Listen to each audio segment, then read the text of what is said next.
एकाने सहज विचारलं की महाराज, शिवरायांना जाणता राजा का म्हटलं जातं? त्याला म्हटलं की 18 पगड जातींना एकत्रित घेऊन स्वराज्य स्थापन करून जगाला माझ्या राजानं दाखवून दिलं की बंधुत्व हेच खरं आमचं हिंदुत्व, म्हणून तो जाणता राजा.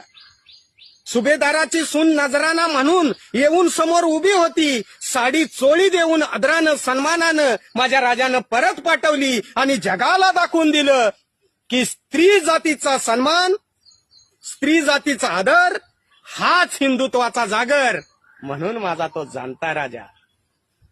हिरकणीला गडावरती बोलवून साडी चोळी देऊन तिच्या धाडसाचं, तिच्या शौर्याचं कौतुक करणारा राजा, धाडसाचा सन्मान हाच हिंदुत्वाचा अभिमान असं जगाला दाखवून देणारा राजा, म्हणून तो जाणता राजा.